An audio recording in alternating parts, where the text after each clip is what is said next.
Hey there, Fiona Smart from Cafe Lab here. Good morning, good afternoon, good evening. I'm here with the delightful James from Abbotsford Road. Pleasure. I'd like to be here with you all. Thank you for having me. Really great. It's been a really great day getting to know the team. We've made a few changes around the store. We've been working on menus.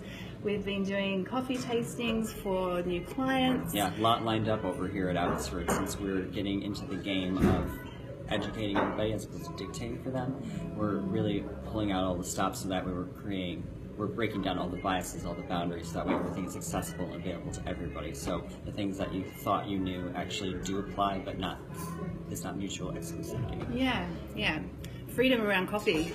Bring it on. So what I wanted to do with James was I'm really trying to obviously get into the New York brain and also try to understand customer experience and what's important to the locals here, so that I can use that as a foundation, I suppose, for going forward, working with some of the Abbotsford Road clients that we've got booked in for check-ins over the next few days. But more conversationally, I just wanted to get the inside information from James. How long have you been in New York? Or are you a New Yorker through? I'm a New York by state, but not by city. Okay. I'm originally from Buffalo, New York, and I had moved here approximately 5 years ago. That'll be 5 years the week before Thanksgiving. Oh, cool. Awesome. You're a New Yorker, from what I know. So let's just go through a few questions from my naive perspective. So I wanted to get a snapshot from you, James.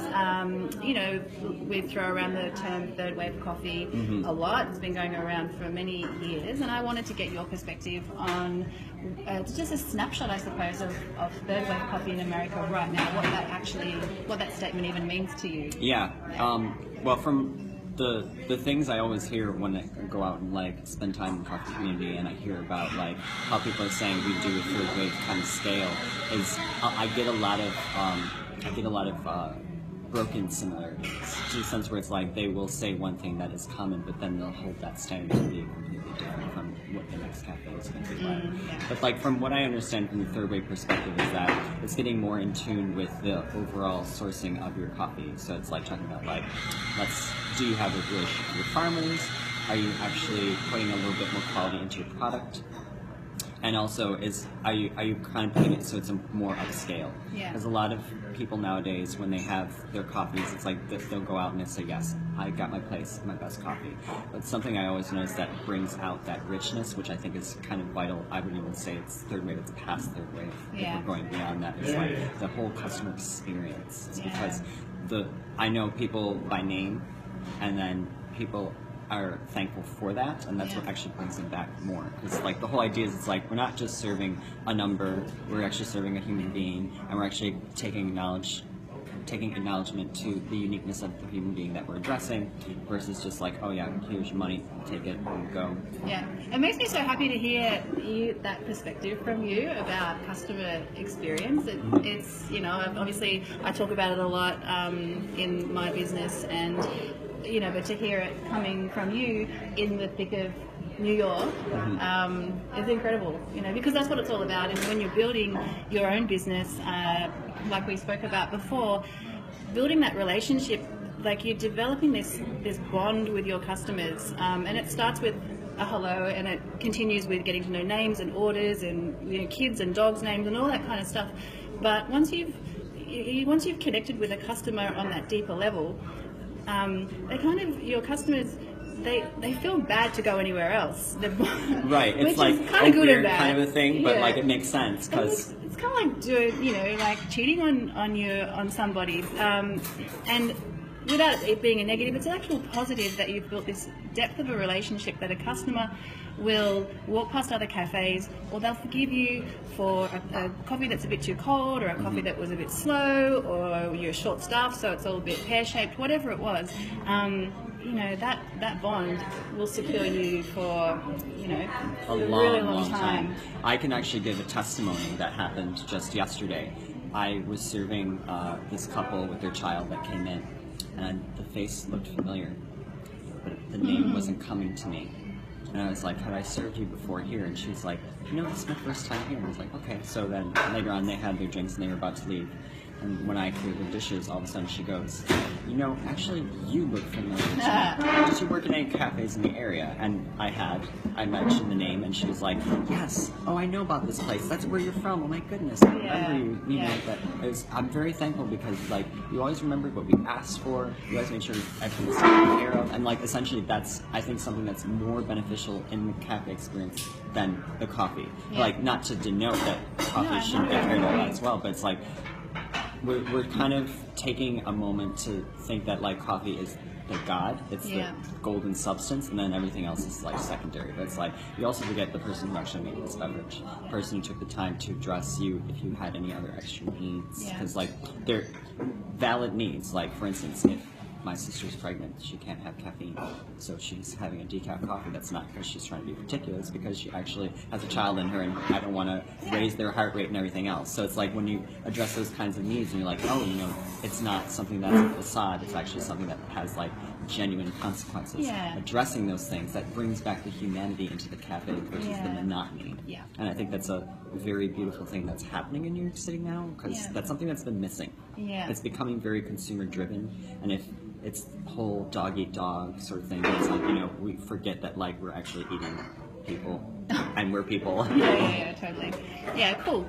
I want to ask you, obviously the Australians that are looking in will you know, have a feeling of what barista culture looks like in Australia, and without, you know, it's the obvious, the bearded barista and the tattoos and all that kind of thing.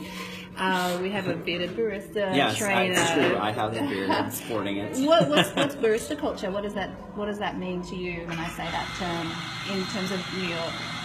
Barista culture usually gives a little window as to what people are actually doing in the industry, because you'll get into the more specific kinds of specialty coffee veins, and they're only doing a certain kind of thing because of their life story. If I was to drop a name, I think that would be awkward, but I can, like, say as an example, there's one cafe that only does coffee from one country, and that's just because, like, they're originally from it, they have access to it, so they have the full experience and they're in control of that.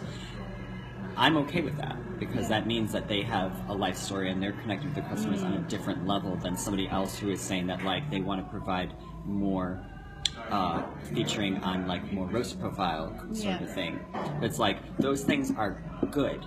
It's just, if we're looking at that model and using that as the only one to transpose into other stories, then that's where we're actually kind of doing a disservice into the way the culture works. And I think that's something that people in barista culture should actually communicate with each other a little bit more, because it's like, yes, we are all doing different things, but as long as we're doing the same universal principles of, like, having a great coffee, sharing our stories and sharing our experiences, and then we're actually helping each other out, as opposed to, like, kind of knocking down the competition.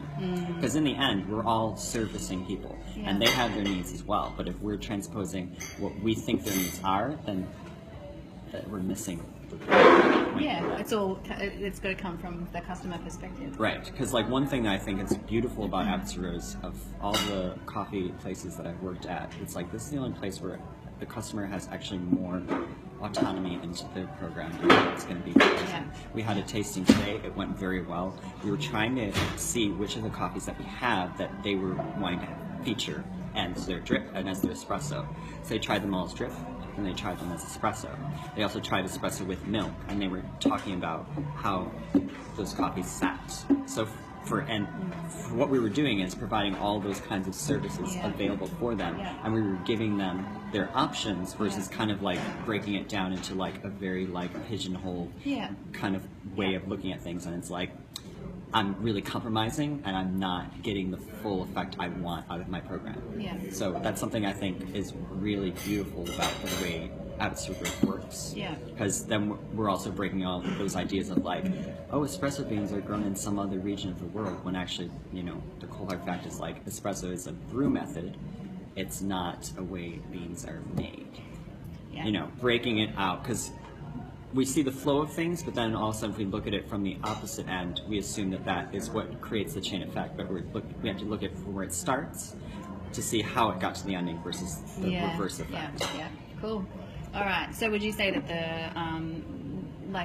the caliber of barista baristas in New York is high, like in terms of, you know, their understanding, their ability to, you know, make beautiful coffee consistently, high volume, you know. So where do you think you guys are at now? Like, is it, you know, still really evolving, or do you feel like it's a solid, you know, you got a solid where it's at right now? Because I know that here, like, I was really surprised with the passion that you guys all have for coffee. Like, I'm genuinely surprised to, I don't mean no offense to New York, but I was genuinely surprised to experience that, because that's something that's really familiar to me from home, is just, you know, geeking out over coffee.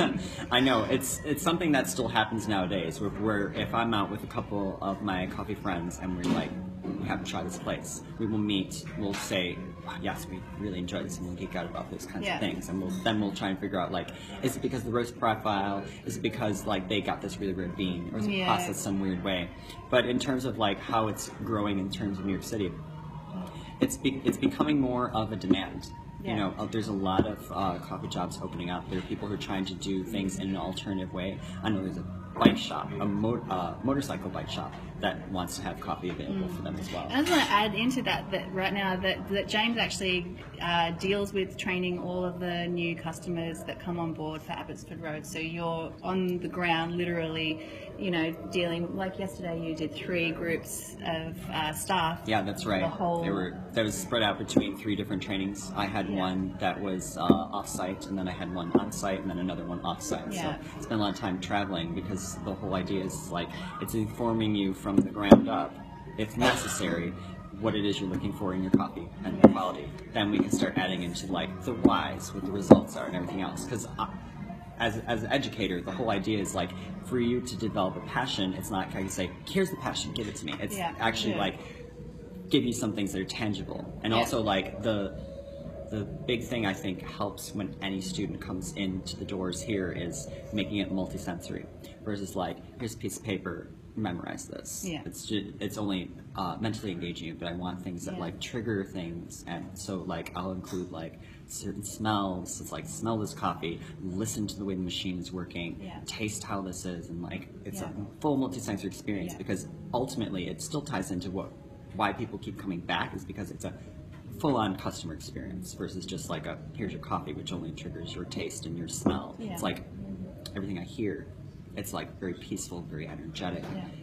But then I also get, like, these very, like, vivid aromas, and then it's like, the coffee tastes great, but then I'm also having some engaging conversation, you know what I mean? It's like, it's not just one thing, it's like all these things are adding into the overall package. So it's like, when people say what makes the coffee experience great, it's like, it's not just the coffee, it's also the people serving you, it's also the atmosphere, it's also it's the whole thing.